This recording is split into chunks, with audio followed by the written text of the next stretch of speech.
It would come off suspension today. It went on suspension last week. The company has unveiled a stake sale to China Mobile for about 20% stake. Investors could cheer the fact the company is replenishing its capital without tapping the market for cash. ICBC, meanwhile, another stock to watch after saying that it has no fundraising plans in the near term. At the moment, though, that stock is down by 0.4%. Another stock that is trading today is China Railway Construction, coming back to trade after announcing a private placement to raise $1.2 billion US. But half of it is to its parent group in return for assets, so not too much of a worry for the market at the moment, trading flat. We've also got some earnings news out of Goldwind, the wind power producer. Net profit almost doubled for this company. Industrial Bank reporting a 16.7% rise in its net profit. Both are better than expected, but look at that, Goldwind up by 7.2% because the company has also unveiled a very generous payout plan in terms of 5 yuan dividend and also bonus shares.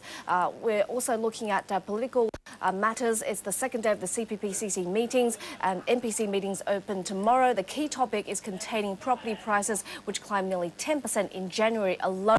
Surging prices have made land requisitions and resettlements even thornier issues that may threaten social stability.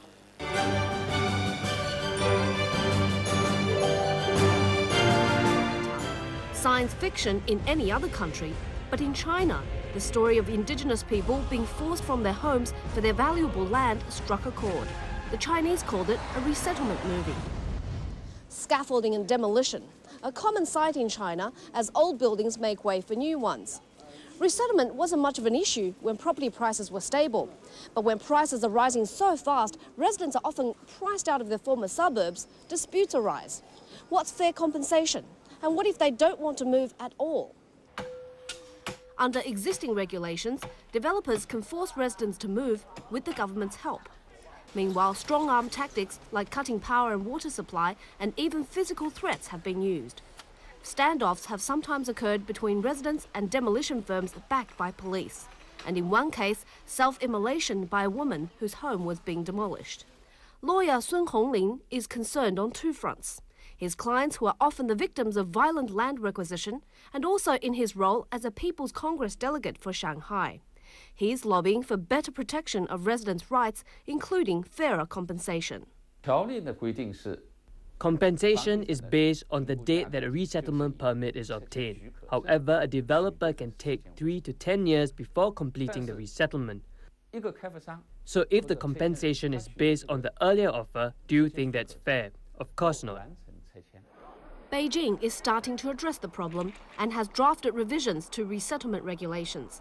The major change being a person cannot be forced to move unless it's in the public's interests. For developers, it won't be so convenient in the future. They can't confiscate land or force people out for commercial interests. They must negotiate compensation and get consent, so there will be less room for huge profits. But the amendments still leave ambiguities, like what constitutes public interests. There also remains no avenue for public scrutiny. Given China's plans to urbanize further, there will need to be greater finessing of land requisition and resettlement regulations to avoid further public outcry. Well, it's a pity we couldn't get anyone willing to go on TV, especially international TV, about land requisition. I've got lots of stories. There's a funny one where a tough tenant who had resettlement companies give foot massages to her son for a whole month just to get them to move out. I bet that doesn't happen in Australia. Hey, Karen? Indeed it doesn't. I'm sure they'd be protesting on the street and many people lining up to be interviewed. Thanks very much for that, Leigh.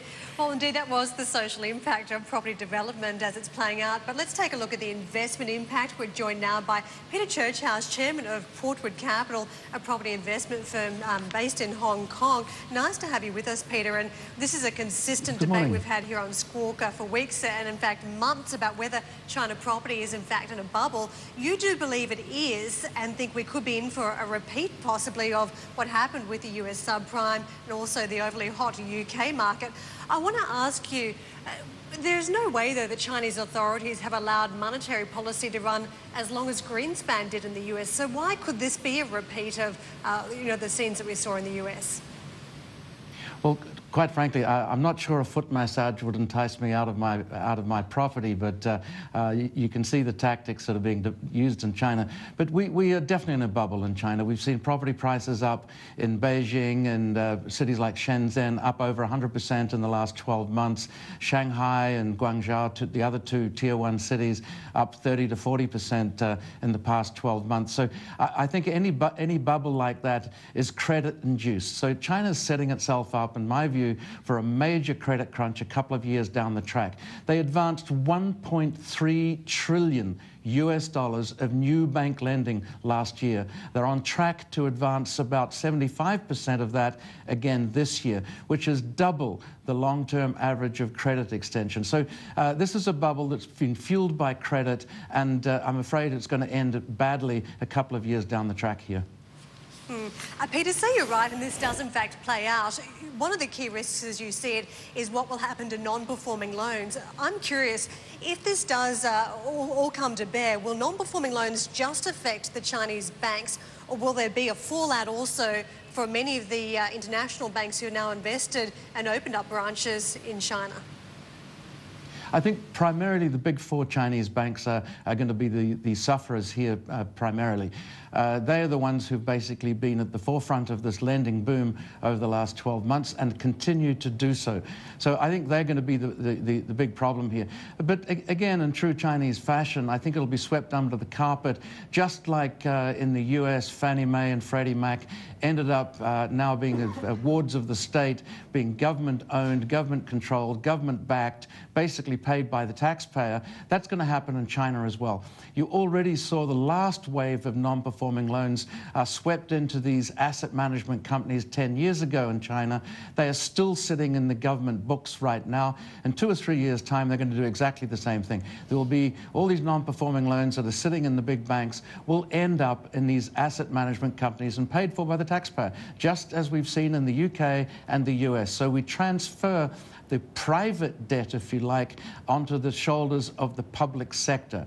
And that's exactly what's going to happen in China. They're going to take a leaf out of the US book here, I'm sure. Yeah, it doesn't sound good. Listen, Peter, look, I mean, you've been a regular on this network for as far back as I can remember, to your Morgan days as well, and you've always been a property, or primarily a property man. Give us the real picture. We're talking here about credit-induced bubbles in assets in bricks and mortar and property, but honestly, with so little leverage in Chinese property, very few people actually take loans. How can there be leverage or credit problems?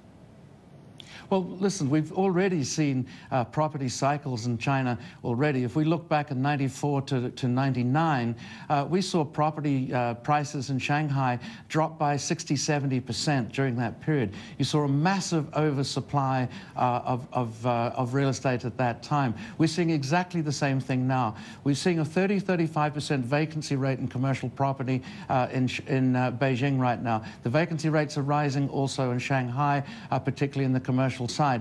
Now, that property is built on debt. It is not built on all equity. We saw the same thing in Dubai. We saw the same thing in Hong Kong in the 1990s. We saw the same thing in Thailand in the 1990s. We saw the same thing in the US in the late 80s. We've seen it all around the world. China is no different in that respect. When we have these building booms, it's all built on debt to a very, very large extent. And when those buildings fall empty and the owners of those properties can't service the debt, then you start to see property values fall, non-performing loans rise, and that ends up somewhere, ends up being rescued by the government and the public sector, and obviously ultimately ends up in the taxpayers, on the taxpayers' balance sheet.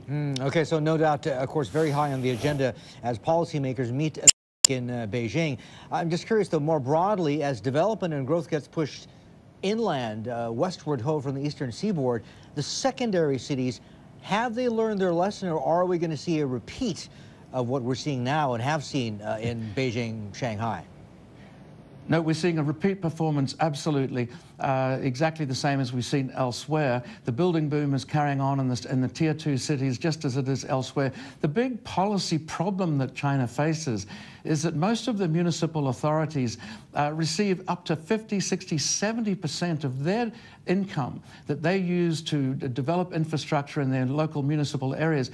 50 to 60% of their income comes from the real estate sector one way or the other, through land sales, through property taxes, and various fees and so on property. So there's a central government, they're caught between a rock and a hard place here. If they try and slow down the property market significantly, it means that these municipal authorities will end up in financial trouble themselves. So they're really struggling here. But I have to say, I'm heartened by the central policy wonks, if you like. They see this problem coming, they see it happening, and I'm encouraged that I think they will take action to slow it down. Okay, we will be watching. Peter, always a pleasure talking to you, sir. Thank you for the time. Peter Churchouse, chairman of Portwood Capital, a property investment company, from our studios live up in Hong Kong. And a quick programming note, don't miss our coverage of China's annual leadership meetings. We were just talking about that, with a look at key issues that the country needs to tackle, and the property bubble